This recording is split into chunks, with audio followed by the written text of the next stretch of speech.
ಅಣ್ಣ ಕುತ್ಕೋಣ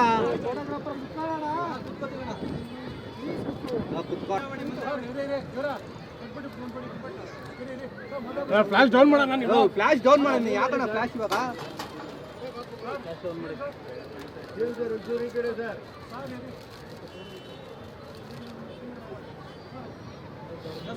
flash down ಮಾಡೋಣ ಯಾರಣ್ಣ ಇವಾಗ ಫ್ಲಾಶ್ ಕುತ್ಕೋಣ ಎದೋಲಲ್ಲ ಅಂದ್ಬಿಟ್ಟು ಎದೊಳ್ತಾ ಇದ್ದೀರಾ ಸೂಪರ್ ಕರ್ನಾಟಕ ರಾಜ್ಯದ ಸನ್ಮಾನ್ಯ ಮುಖ್ಯಮಂತ್ರಿಗಳಾದಂತಹ ಶ್ರೀ ಸಿದ್ದರಾಮಯ್ಯನವರು ಹಾಗೂ ಇತರೆ ಇಲಾಖೆಯ ಸಾಕಷ್ಟು ಅಧಿಕಾರಿಗಳು ಹಾಗೂ ಸಚಿವರುಗಳು ಆಗಮಿಸಿದ್ದಾರೆ. ಸದಸ್ಯರು ಕಾಲ್ನಡಿಗೆ ಜಾಥಾ ಕಾರ್ಯಕ್ರಮಕ್ಕೆ ಹಸಿರು ನಿಶಾನೆಯ ಮೂಲಕ ಚಾಲನೆ ನೀಡಬೇಕು ಅಂತ ಹೇಳಿ ನಮ್ಮಲ್ಲಿ ಹೃತ್ಪೂರ್ವಕವಾಗಿ ಕೇಳಿಕೊಳ್ತೇನೆ.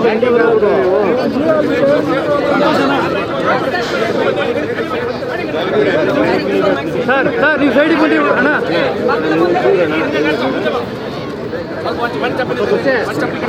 ನೋಡಿದೆ ಗೊತ್ತಾವೆ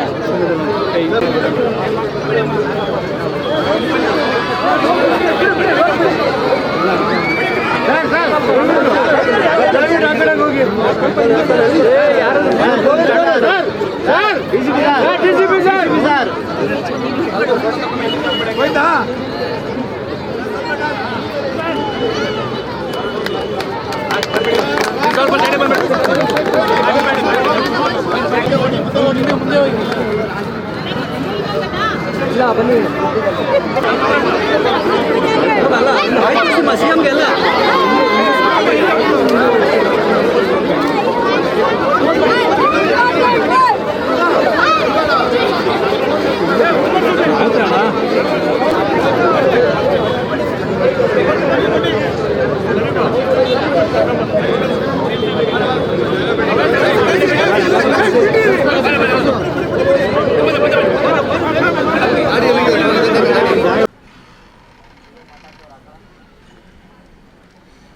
ಈ ಸಮಾರಂಭದಲ್ಲಿ ಭಾಗವಹಿಸಿರ್ತಕ್ಕಂಥ ರಾಜ್ಯದ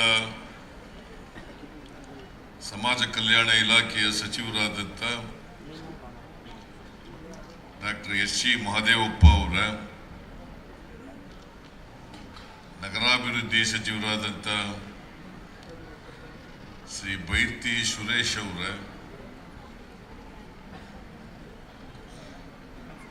ಮುಖ್ಯಮಂತ್ರಿಗಳ ರಾಜಕೀಯ ಕಾರ್ಯದರ್ಶಿಗಳಾದಂಥ ನಸೀರ್ ಅಹಮದ್ ಅವರ, ಗೋವಿಂದರಾಜು ಅವರ, ಮೇಲ್ಮನೆಯ ಸದಸ್ಯರಾದಂಥ ತಿಮ್ಮಯ್ಯನವರ,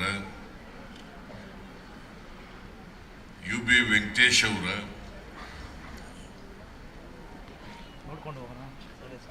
ಸಂಪತ್ ರಾಜ್ ಅವರ, ಮಂಜುನಾಥ್ ಅವರ,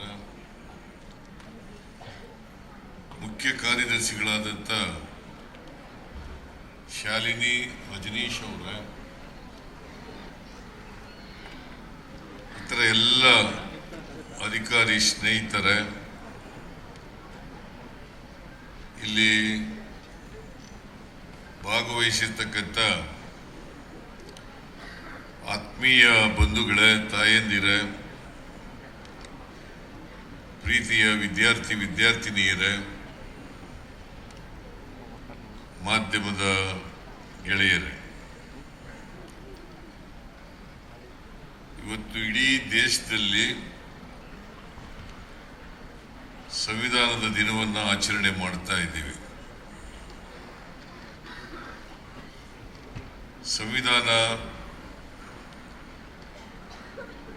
ಸಂವಿಧಾನ ರಚನಾ ಸಮಿತಿನಲ್ಲಿ ಅಂಗೀಕಾರ ಆಗಿ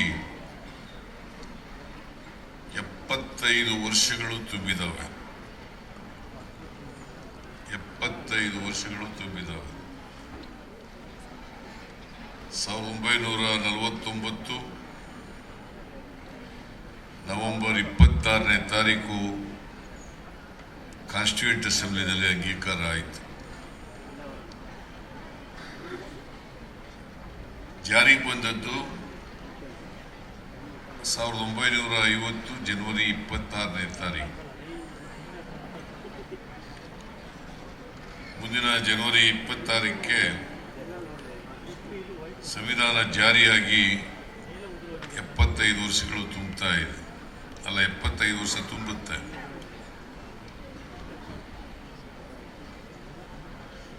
ಬಹಳ ದೀರ್ಘಕಾಲ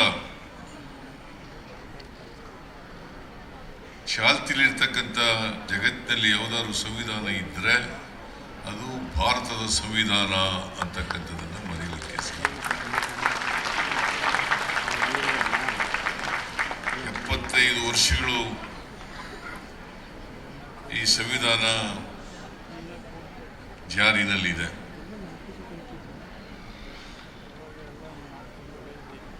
ಬಾಬಾ ಸಾಹೇಬ್ ಅಂಬೇಡ್ಕರ್ ಅವರು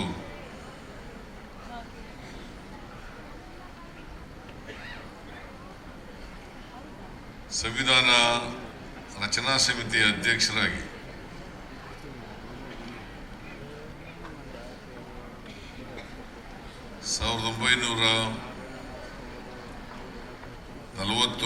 ನವೆಂಬರ್ 25ನೇ ತಾರೀಕು ಕೆಲವು ಎಚ್ಚರಿಕೆಯ ಮಾತುಗಳನ್ನು ನಮ್ಮೆಲ್ಲರಿಗೂ ಕೂಡ ಹೇಳಿದ್ದಾರೆ. ಒಂದು, ಸಂವಿಧಾನ ಎಷ್ಟೇ ಶ್ರೇಷ್ಠವಾಗಿದ್ರೂ ಕೂಡ, ಎಷ್ಟೇ ಒಳ್ಳೆಯದಾಗಿದ್ರೂ ಕೂಡ ಅದು ಕೆಟ್ಟವ್ರ ಕೈನಲ್ಲಿದ್ದರೆ ಕೆಟ್ಟದಾಗ್ತದೆ. ಅದು ಒಳ್ಳೆಯವ್ರ ಕೈನಲ್ಲಿದ್ದರೆ ಒಳ್ಳೆಯದಾಗ್ತದೆ. ಅದರಿಂದ ಯಾರು ಸರ್ಕಾರ ನಡೆಸ್ತಾರೆ, ಆ ಸರ್ಕಾರ ನಡೆಸೋರು ಒಳ್ಳೆಯವರ ಕೆಟ್ಟವರ ಅಂತಕ್ಕಂಥದ್ರ ಮೇಲೆ ಸಂವಿಧಾನದ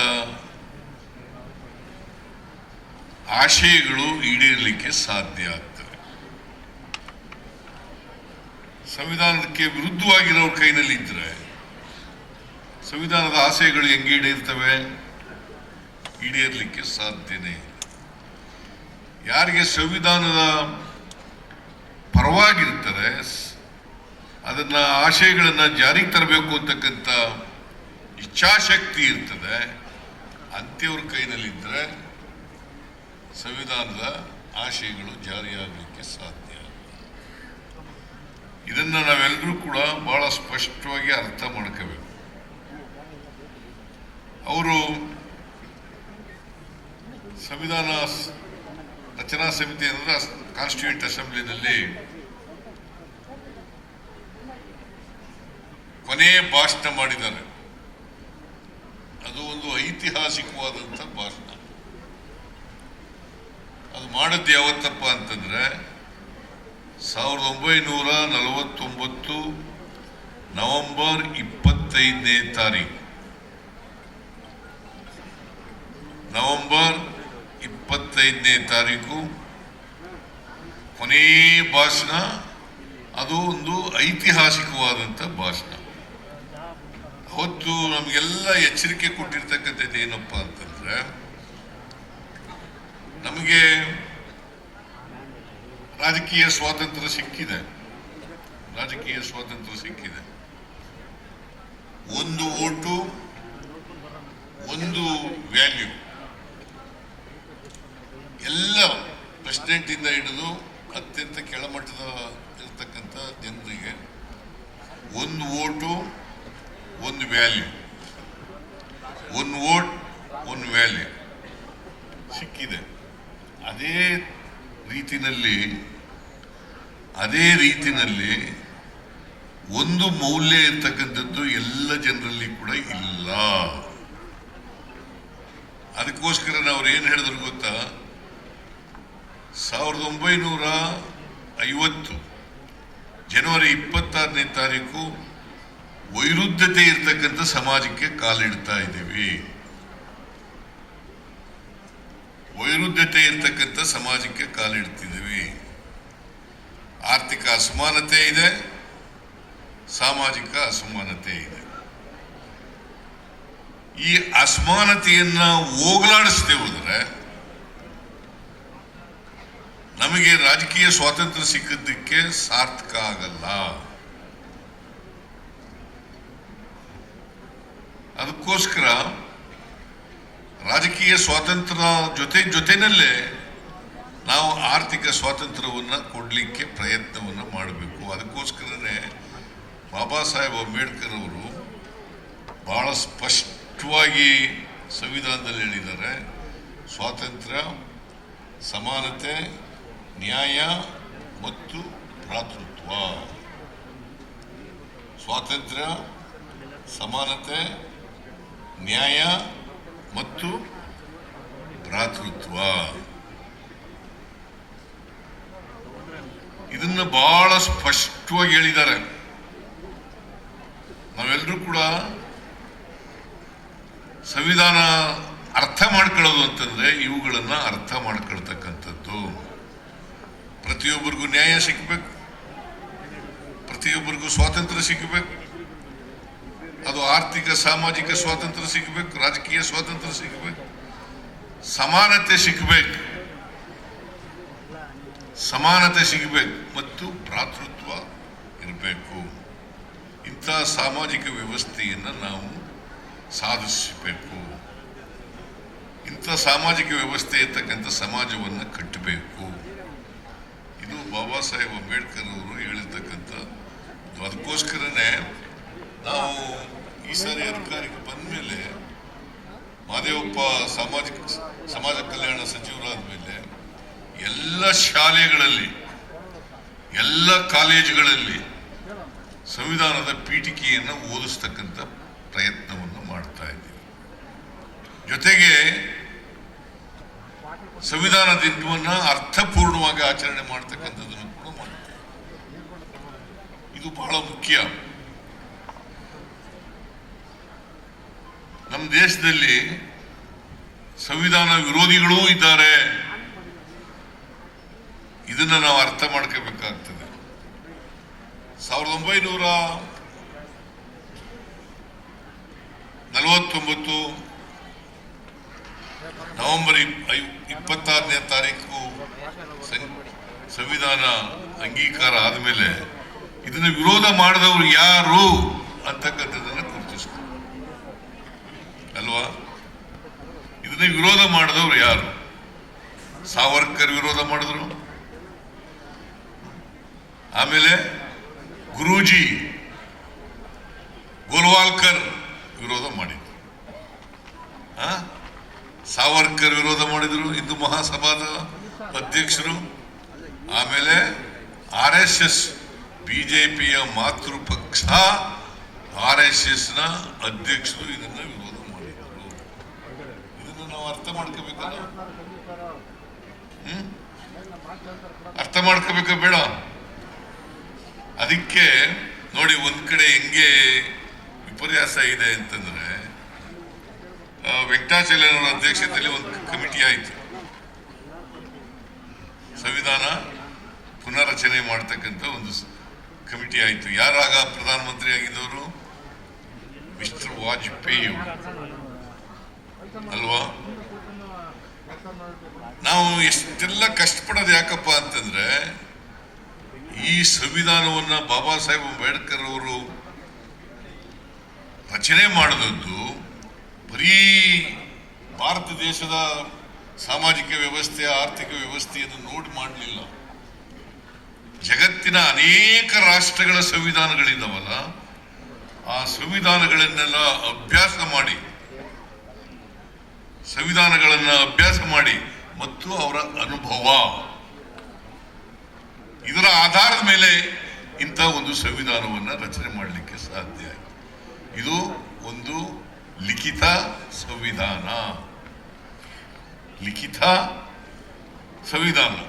ಈ ಸಂವಿಧಾನ ಬರೋದಕ್ಕಿಂತ ಎಂಥ ಸಂವಿಧಾನ ಇತ್ತು ಈ ದೇಶದಲ್ಲಿ? ಅಲಿಖಿತ ಸಂವಿಧಾನ ಇತ್ತು.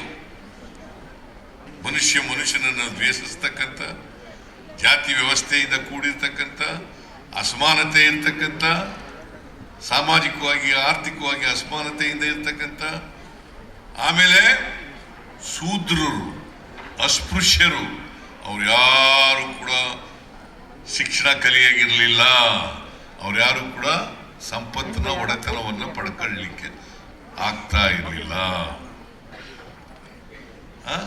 ನೀವೆಲ್ಲ ಸಂವಿಧಾನ ಬರೋದಕ್ಕಿಂತ ಮುಂಚಿತವಾಗಿ ಯಾವ ವ್ಯವಸ್ಥೆ ಇತ್ತು ನಮ್ಮ ದೇಶದಲ್ಲಿ ಅಂತಕ್ಕಂಥದ್ದನ್ನು ಅರ್ಥ ಮಾಡ್ಕೋಬೇಕಾಗುತ್ತೆ. ಅದನ್ನೇ ನಾವು ಮನುಸ್ಮೃತಿ ಅಂತ ಕರಿತೀವಿ. ಮನುಸ್ಮೃತಿ ಅಂತ ಕರಿತೀವಿ. ಅಲಿಖಿತ ಸಂವಿಧಾನ ಅಂತ ಕರಿತೀವಿ. ಆ ಅಲಿಖಿತ ಸಂವಿಧಾನವನ್ನು ಪೋಷಣೆ ಮಾಡ್ತಿದ್ದವರು ಸಾವರ್ಕರ್. ಈಗ ಬಾಬಾ ಸಾಹೇಬ್ ಅಂಬೇಡ್ಕರ್ ಅವರು ಹಿಂದೂ ಕೋಡನ್ನು ತಗೊಬಂದರು, ಆ ಬಿಲ್ಲನ್ನು ತಂದಿದ್ರು. ಅದನ್ನ ವಿರೋಧ ಮಾಡಿದವರು ಯಾರು? ಯಾಕಂತಂದ್ರೆ ಮಹಿಳೆಯರಿಗೆ ಸಮಾನವಾದಂಥ ಅವಕಾಶಗಳನ್ನು ಕೊಟ್ಟುಬಿಟ್ರೆ ಪುರುಷರು ಖಿನ್ನತೆಗೆ ಒಳಗಾಗ್ಬಿಡ್ತಾರೆ. ಖಿನ್ನತೆಗೆ ಒಳಗಾಗ್ತಾರೆ. ಇದನ್ನ ಹೇಳಿದವರು ಯಾರು? ನಾವು ತಿಳ್ಕೋಬೇಕಲ್ವಾ? ಸಂವಿಧಾನ ದಿನ ಆಚರಣೆ ಮಾಡ್ತೀವಿ ಅಂತ ಆಚರಣೆ ಮಾಡೋದಲ್ಲ. ಅದಕ್ಕೆ ಬಾಬಾ ಸಾಹೇಬ್ ಅಂಬೇಡ್ಕರ್ ಒಂದು ಮಾತು ಏನು ಹೇಳಿದ್ರು ಅಂತಂದ್ರೆ, ಯಾರಿಗೆ ಇತಿಹಾಸ ಗೊತ್ತಿಲ್ಲ ಅವ್ರು ಯಾರು ಕೂಡ ಭವಿಷ್ಯ ರೂಪಿಸ್ಲಿಕ್ಕೆ ಸಾಧ್ಯ ಇಲ್ಲ.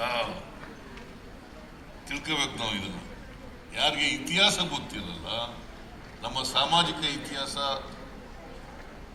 ಆರ್ಥಿಕ ಇತಿಹಾಸ, ರಾಜಕೀಯ ಇತಿಹಾಸ ಯಾರಿಗೆ ಗೊತ್ತಿರಲ್ಲ ಅವ್ರು ಯಾರು ಕೂಡ ಭವಿಷ್ಯ ನಿರ್ಮಾಣ ಮಾಡಲಿಕ್ಕೆ ಸಾಧ್ಯ ಇಲ್ಲ. ಅವ್ರ ಭವಿಷ್ಯನೂ ರೂಪಿಸ್ಕೊಳ್ಳಲಿಕ್ಕೆ ಸಾಧ್ಯ ಇಲ್ಲ. ಇದನ್ನ ನಾವು ಅರ್ಥ ಮಾಡ್ಕೋಬೇಕಾಗ್ತದೆ. ಅದಕ್ಕೆ ಬರೀ ಅವರು ಬಾಬಾ ಸಾಹೇಬ್ ಅಂಬೇಡ್ಕರ್ ಅವರು ಇನ್ನೊಂದು ಮಾತು ಏನಪ್ಪ ಅಂತ ಹೇಳಿದ್ರು ಅಂತಂದ್ರೆ, ನಮಗೆ ಸ್ವಾತಂತ್ರ್ಯ ಬಂದದ್ದು ಸಾರ್ಥಕ ಆಗ್ಬೇಕಾದ್ರೆ ಎಲ್ಲರಿಗೂ ಆರ್ಥಿಕ ಸಾಮಾಜಿಕ ಸಬಲತೆ ಬಂದಾಗ ಮಾತ್ರ ಸಾಧ್ಯ ಆಗ್ತದೆ. ಅದಕ್ಕೆ ಈ ಸಮಾನತೆ ಬಿಟ್ಟು ಆರ್ಥಿಕ ಸ್ವಾತಂತ್ರ್ಯ ಇರ್ಲಿಕ್ಕೆ ಸಾಧ್ಯ ಇಲ್ಲ. ಆರ್ಥಿಕ ಸ್ವಾತಂತ್ರ್ಯ ಬಿಟ್ಟು ಸಾಮಾಜಿಕ ಸ್ವಾತಂತ್ರ್ಯ ಇರಲಿಕ್ಕೆ ಸಾಧ್ಯ ಇಲ್ಲ. ಈ ಒಂದಕ್ಕೊಂದಕ್ಕೆ ಇಂಟರ್ಲಿಂಕ್ಡ್. ನಾವು ಸಮಾನತೆ ಇರ್ತಕ್ಕಂಥ ಒಂದು ಸಮಾಜ ನಿರ್ಮಾಣ ಮಾಡಬೇಕಾದ್ರೆ ಆರ್ಥಿಕ ಸ್ವಾತಂತ್ರ್ಯನೂ ಇರಬೇಕು, ಸಾಮಾಜಿಕ ಸ್ವಾತಂತ್ರ್ಯನೂ ಇರಬೇಕು, ರಾಜಕೀಯ ಸ್ವಾತಂತ್ರ್ಯ. ಅದಕ್ಕೆ ನಾವು ಇದನ್ನ ಬಾಬಾ ಸಾಹೇಬ್ ಅಂಬೇಡ್ಕರ್ ಅವರು ಎಲ್ಲರಿಗೂ ಆರ್ಥಿಕ ಸಾಮಾಜಿಕ ಸಬಲತೆ ಬಂದಾಗ ಮಾತ್ರ ಸಾಧ್ಯ ಆಗ್ತದೆ. ಅದಕ್ಕೆ ಈ ಸಮಾನತೆ ಬಿಟ್ಟು ಆರ್ಥಿಕ ಸ್ವಾತಂತ್ರ್ಯ ಇರ್ಲಿಕ್ಕೆ ಸಾಧ್ಯ ಇಲ್ಲ. ಆರ್ಥಿಕ ಸ್ವಾತಂತ್ರ್ಯ ಬಿಟ್ಟು ಸಾಮಾಜಿಕ ಸ್ವಾತಂತ್ರ್ಯ ಇರಲಿಕ್ಕೆ ಸಾಧ್ಯ ಇಲ್ಲ. ಈ ಒಂದಕ್ಕೊಂದಕ್ಕೆ ಇಂಟರ್ಲಿಂಕ್ಡ್. ನಾವು ಸಮಾನತೆ ಇರ್ತಕ್ಕಂಥ ಒಂದು ಸಮಾಜ ನಿರ್ಮಾಣ ಮಾಡಬೇಕಾದ್ರೆ ಆರ್ಥಿಕ ಸ್ವಾತಂತ್ರ್ಯನೂ ಇರಬೇಕು, ಸಾಮಾಜಿಕ ಸ್ವಾತಂತ್ರ್ಯನೂ ಇರಬೇಕು, ರಾಜಕೀಯ ಸ್ವಾತಂತ್ರ್ಯ. ಅದಕ್ಕೆ ನಾವು ಇದನ್ನ ಬಾಬಾ ಸಾಹೇಬ್ ಅಂಬೇಡ್ಕರ್ ಅವರು ಹೇಳಿರ್ತಕ್ಕಂಥ ನಮ್ಮ ದೇಶಕ್ಕೆ ಕೊಟ್ಟಿರ್ತಕ್ಕಂಥ ಸಂವಿಧಾನ ಇದೆಯಲ್ಲ, ಇದನ್ನ ಚಾಚೂ ತಪ್ಪದೆ ನಮ್ಮ ಸರ್ಕಾರ ಜಾರಿ ಮಾಡ್ತಕ್ಕಂಥ ಪ್ರಾಮಾಣಿಕ ಪ್ರಯತ್ನವನ್ನ ಮಾಡ್ತಾ ಇದೆ.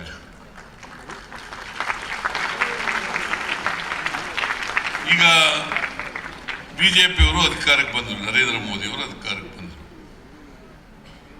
ಅದನ್ನ ಅವರು ಅಧಿಕಾರದಲ್ಲಿರುವಾಗಲೇ ವಿರೋಧ ಮಾಡಿದವರು ಯಾರು? ಅನಂತ್ ಕುಮಾರ್ ಹೆಗ್ಡೆ ಮಂತ್ರಿಯಾಗಿದ್ದವರು. ಯಾರು ಮಂತ್ರಿಮಂಡಲದಲ್ಲಿ ಮಂತ್ರಿಯಾಗಿದ್ದವರು? ಮೋದಿ ಮಂತ್ರಿಮಂಡಲದಲ್ಲಿ ಮಂತ್ರಿಯಾಗಿದ್ದವ್ರು ಹೇಳಿದ್ರು ನಾವು ಅಧಿಕಾರಕ್ಕೆ ಬಂದಿರೋದೇ ಸಂವಿಧಾನವನ್ನ ಬದಲಾವಣೆ ಮಾಡಲಿಕ್ಕೋಸ್ಕರ. ಅವ್ರ ಮೇಲೆ ಕ್ರಮ ತಕ್ಕಂದ್ರ? ನರೇಂದ್ರ ಮೋದಿ ಅವರು ಕ್ರಮ ತಕ್ಕಂದ್ರ? ಏನ್ ನರೇಂದ್ರ ಮೋದಿ ಅವರು ಪಾರ್ಲಿಮೆಂಟ್ಗೆ ಮೊದಲನೇ ಸಾರಿ ಪ್ರಧಾನಮಂತ್ರಿಯಾಗಿ ಪಾರ್ಲಿಮೆಂಟ್ಗೆ ಹೋಗುವಾಗ ಏನು ನಮಸ್ಕಾರ ಮಾಡಿ ಸ್ಟೆಪ್ಗೆ ಓದುತ್ತೆ, ಸಂವಿಧಾನಕ್ಕೆ ನಮಸ್ಕಾರ ಮಾಡಿ ಓದುತ್ತೆ ಅಲ್ವಾ? ಮಾಡೋದೊಂದು, ಹೇಳೋದೊಂದು. ಇದನ್ನ ಈ ಸೂಕ್ಷ್ಮಗಳನ್ನ ನಾವೆಲ್ಲರೂ ಕೂಡ ಅರ್ಥ ಮಾಡ್ಕೋಬೇಕಾಗುತ್ತೆ ಅಲ್ವಾ? ಇವನು ಮಂತ್ರಿ ಆಗಿದ್ದಂಥವನು ಅನಂತಕುಮಾರ್ ಹೆಗ್ಡೆ ಅವ್ರನ್ನ ಮಂತ್ರಿಮಂಡಲದಿಂದ ಡ್ರಾಪ್ ಮಾಡಬೇಕಾಗಿತ್ತಲ್ಲ. ಅಂದ್ರೆ ಅವರು ಗೊತ್ತಿದ್ದೇ ಮಾಡಿದ್ರು ಅಂತ ಆಯ್ತಲ್ಲ. ಅನಂತಕುಮಾರ್ ಹೆಗ್ಡೆ ಅವ್ರ ಪಕ್ಷಕ್ಕೆ, ಅವ್ರ ಸರ್ಕಾರಕ್ಕೆ ಗೊತ್ತಿದ್ದೇ ಮಾಡಿದ್ರು ಅಂತ ಆಯ್ತಲ್ಲ. ಗೊತ್ತಿಲ್ದೇನೆ, ಅವ್ರ ಒಪ್ಪಿಗೆ ಇಲ್ದೇನೆ ಮಾಡ್ಲಿಕ್ಕೆ ಸಾಧ್ಯನಾ? ಈ ತರ ಹೇಳಿಕೆ ಕೊಡ್ಲಿಕ್ಕೆ ಸಾಧ್ಯನಾ?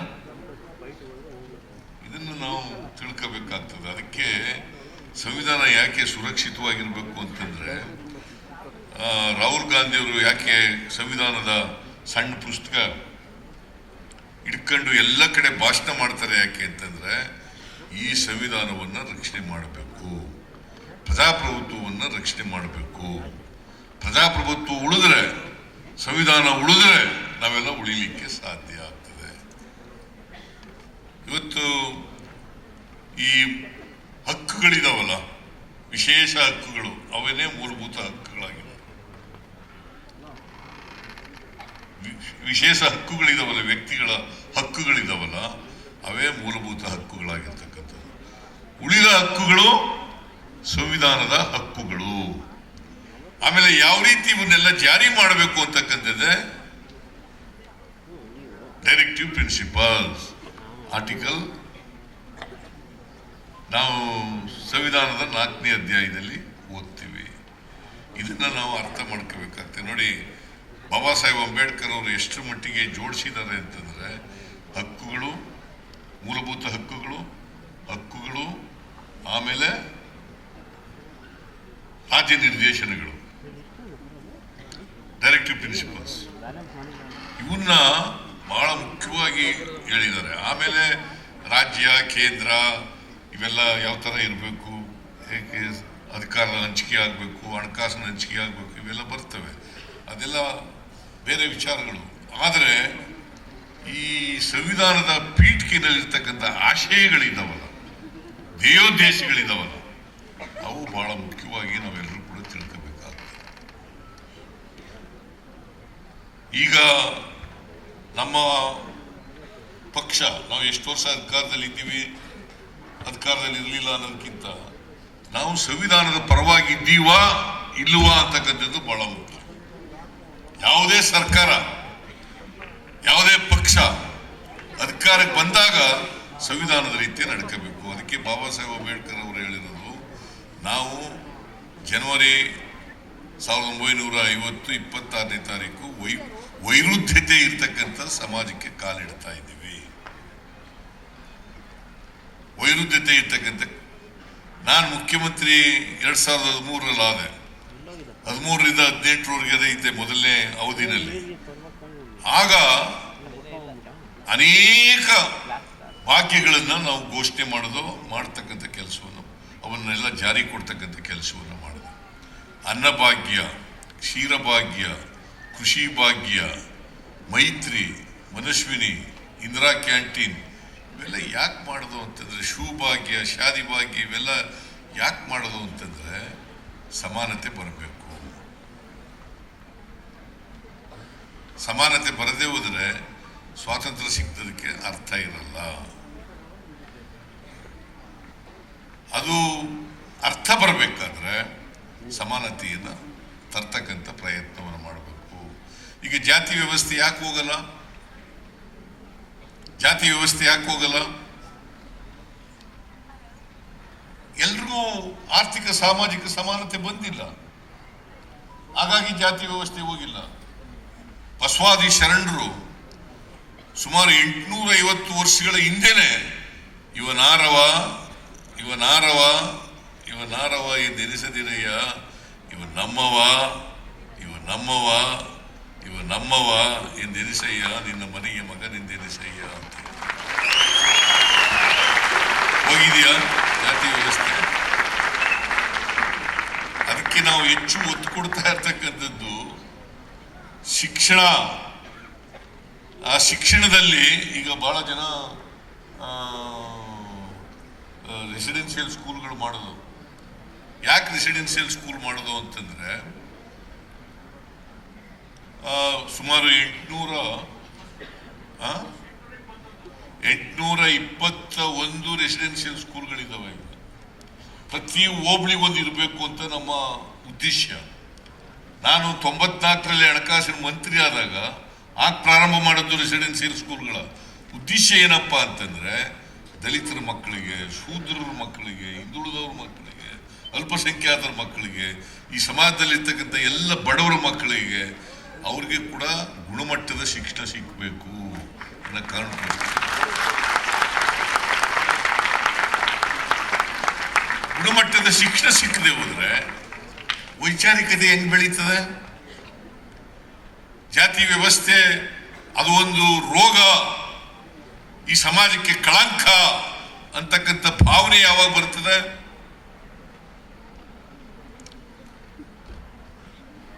ಜಾತಿ ವ್ಯವಸ್ಥೆ ಈ ಸಮಾಜಕ್ಕೆ ಅಂಟಿದಂತ ರೋಗ ಅಲ್ಲ, ಜಾತಿ ವ್ಯವಸ್ಥೆಯಿಂದಲೇ ಅಸಮಾನತೆ ನಿರ್ಮಾಣ ಆಗಿರೋದು.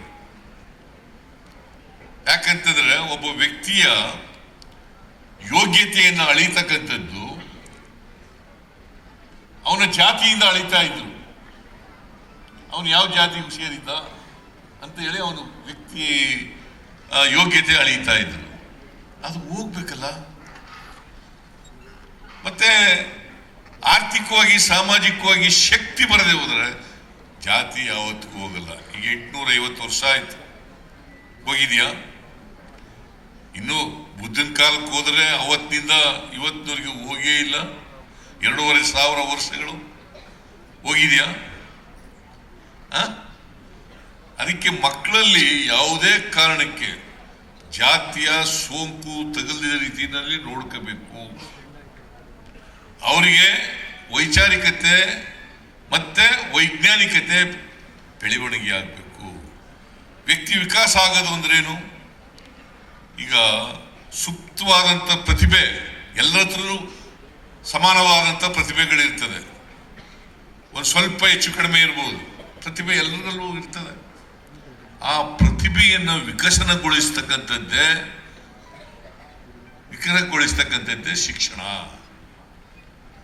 ಅಂತ ಶಿಕ್ಷಣ ಸಿಗ್ಬೇಕಲ್ಲ ಎಲ್ರಿಗೂ. ಆ ಶಿಕ್ಷಣ ಸಿಕ್ಕದೇ ಹೋದ್ರೆ ಹೇಗೆ ನಾವೆಲ್ಲ ಮಾನವೀಯತೆಯಿಂದ ಬೆಳೀಲಿಕ್ಕೆ ಸಾಧ್ಯ ಆಗ್ತದೆ? ಅದಕ್ಕೆ ಕುವೆಂಪು ಅವರು ಒಂದು ಮಾತು ಹೇಳಿದ್ರು, ಎಲ್ಲ ಮಕ್ಕಳು ಹುಟ್ಟುವಾಗ ವಿಶ್ವಮಾನವರಾಗಿ ಹುಟ್ಟುತ್ತವೆ. ಎಲ್ಲ ಮಕ್ಕಳು ಹುಟ್ಟುವಾಗ ವಿಶ್ವಮಾನವರಾಗಿ ಹುಟ್ಟುತ್ತವೆ. ನಮ್ಮ ಸಾಮಾಜಿಕ ವ್ಯವಸ್ಥೆಯ ಪರಿಣಾಮವಾಗಿ ಬೆಳೀತಾ ಬೆಳೀತಾ ಬೆಳೀತಾ ಅಲ್ಪಮಾನವರಾಗ್ಬಿಡ್ತಾರೆ ಅಲ್ವಾ? ನಾವೆಲ್ಲ ಬಹುತೇಕವಾಗಿ ಅಲ್ಪಮಾನವರೇ. ಇನ್ನು ನಾವು ಜಾತಿ ವ್ಯವಸ್ಥೆಯಿಂದ ಹೊರಗಡೆ ಬಂದೇ ಇಲ್ಲ.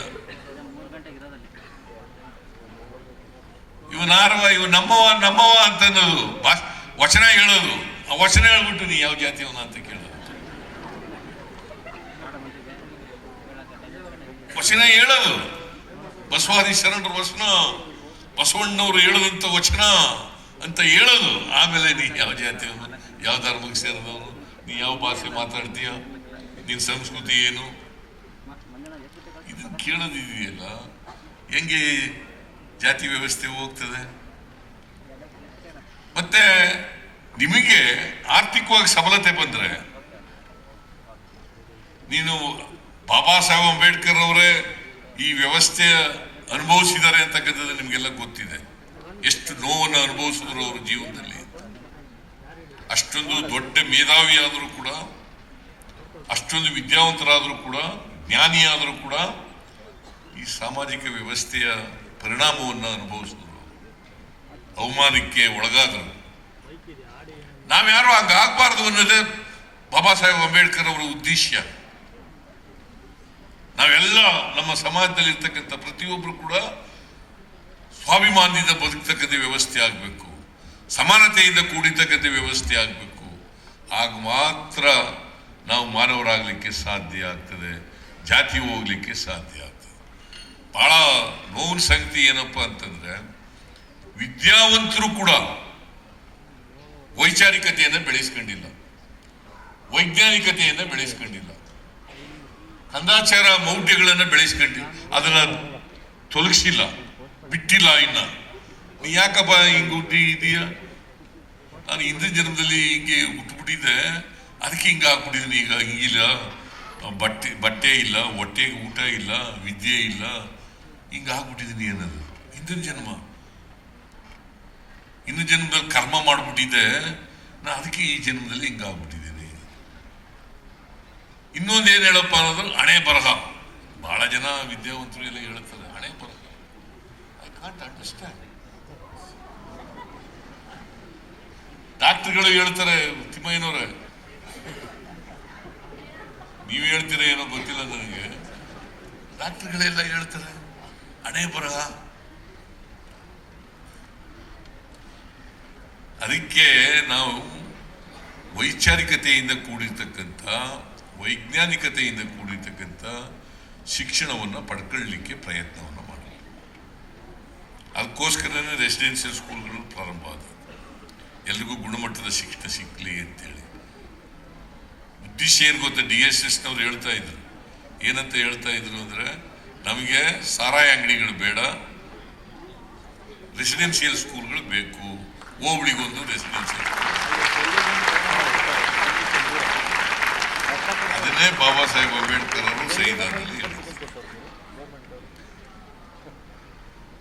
ನಾವು ಈ ದಿನವನ್ನು ಆಚರಣೆ ಮಾಡ್ಕೊಳ್ಳುವಾಗ, ಇಂಥ ಸಂವಿಧಾನದ ದಿನವನ್ನು ಆಚರಣೆ ಮಾಡುವಾಗ ಆತ್ಮಾವಲೋಕನ ಕೂಡ ಮಾಡ್ಕೋಬೇಕಾಗುತ್ತೆ.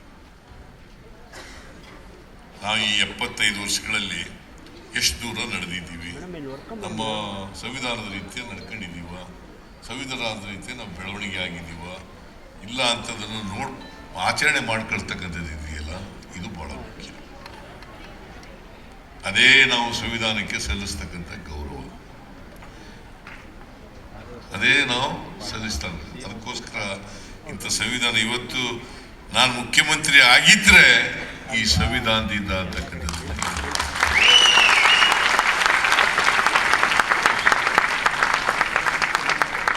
ಸಂವಿಧಾನ, ಇಂಥ ಸಂವಿಧಾನ ಇದ್ದಿದ್ರೆ ನಾನು ಮುಖ್ಯಮಂತ್ರಿ ಆಗಲಿ ಸಾಧ್ಯ ಆಗ್ತಿರಲಿಲ್ಲ. ಅದು 2ನೇ ಸಾರಿ ಮುಖ್ಯಮಂತ್ರಿ ಆಗಿದ್ದೀನಲ್ಲ, ಅದರಿಂದ ಕೆಲವರು ಹೊಟ್ಟೆ ಉರಿ ಬೇರೆ.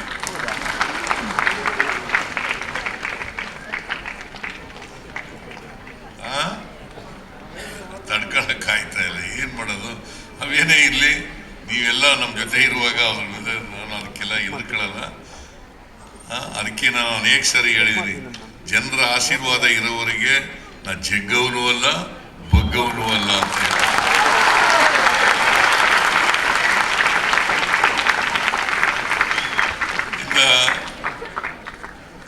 ಈ ಸಂವಿಧಾನದ ರೀತಿಯ ಸಾಮಾಜಿಕವಾಗಿ, ಆರ್ಥಿಕವಾಗಿ, ರಾಜಕೀಯವಾಗಿ ಎಲ್ಲರಿಗೂ ಶಕ್ತಿ ಕೊಡ್ತಕ್ಕಂಥ ಸಮಾನತೆಯ ಸಮಾಜ ನಿರ್ಮಾಣ ಮಾಡಲಿರ್ತಕ್ಕಂಥ ಪ್ರಯತ್ನವನ್ನು ಮಾಡ್ತೇವೆ. ಮತ್ತು ಈ ಸಂವಿಧಾನವನ್ನು ರಕ್ಷಣೆ ಮಾಡ್ತಕ್ಕಂಥ ಕೆಲಸವನ್ನು ಮಾಡ್ತೇವೆ ಅಂತಕ್ಕಂಥ ಮಾತುಗಳನ್ನು ಹೇಳಿ, ಬಾಬಾ ಸಾಹೇಬ್ ಅಂಬೇಡ್ಕರ್ ಅವರಿಗೆ, ಜಗಜೀವನ್ ರಾಮ್ ಅವರಿಗೆ ಗೌರವಗಳನ್ನು ಸಲ್ಲಿಸಿ ನನ್ನ ಮಾತನ್ನು ಮುಗಿಸ್ತೇನೆ. ಜೈ ಹಿಂದ್, ಜೈ ಕರ್ನಾಟಕ, ಜೈ ಭೀಮ್.